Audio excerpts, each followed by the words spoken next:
moment for a new nation.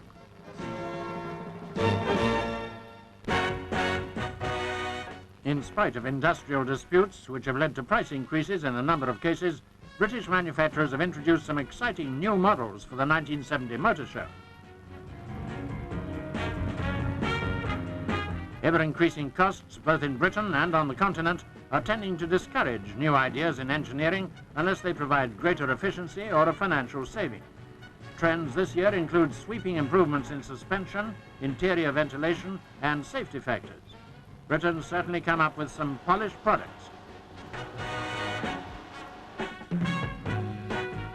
Vauxhall's new Viva is a good example of refinements that have been made. Two completely new bodies, saloon and estate, give notably more passenger space than their predecessors, and they're more powerful too.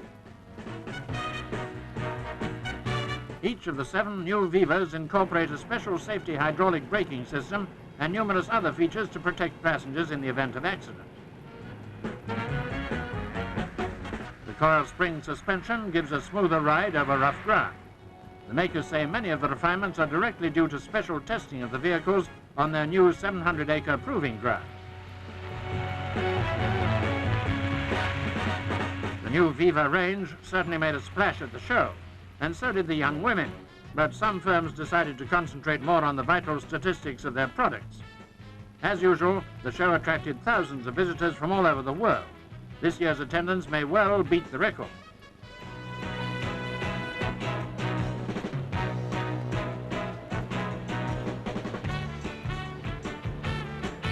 Now another look at the Vauxhall range.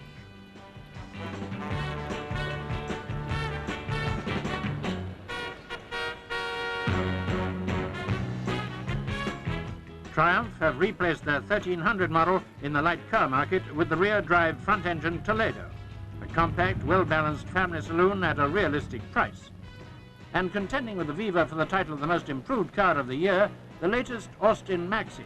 It's got new interior and exterior trim and a new rod-operated gear change.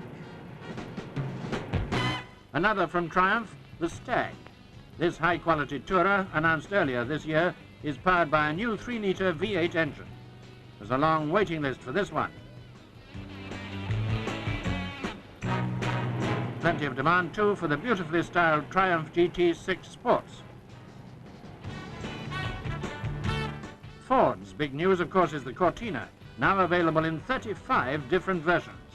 The weight of the new body is offset by more powerful engines, and there's much more room inside.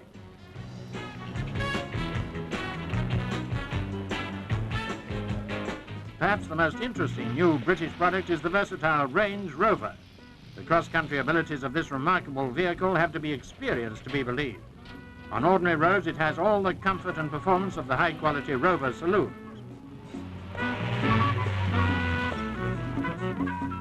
The Bond Bug, presenting a double image, beats the ban on 3-wheelers.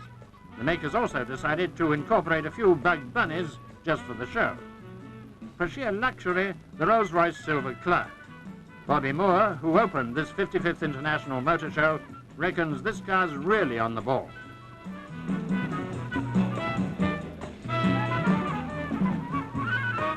Jack Brabham was fascinated by Vauxhall's exciting-looking SRV Ideas car.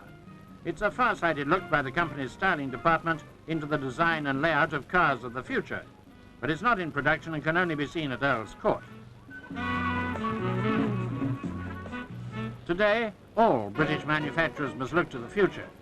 Foreign car makers are pretty busy blowing their own trumpets. They've been selling more and more cars in Britain, and last summer, 1 in every 7 cars sold here had been made abroad. But British cars are still in demand in world markets. Export orders worth £136 million were announced when the show opened. That's pretty impressive. But if our manufacturers are to face their growing foreign competition in Britain, they'll need to expand in the home market. Many of the new models at Earls Court should help them to do just that.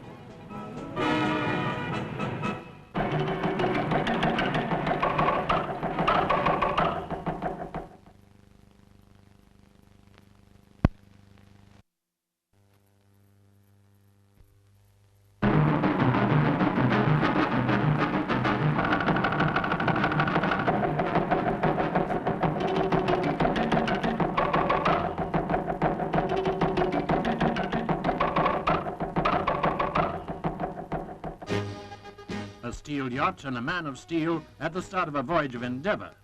Ex-paratrooper and Atlantic rower Che Blythe is likely to be alone in his ketch British steel for up to 18 months. He's making a solo attempt to sail around the world from east to west. His 3-year-old daughter Samantha helped with a final check-over at Southampton before Che left on his non-stop voyage. Toasts were drunk to his success at a reception in the Royal Southern Yacht Club.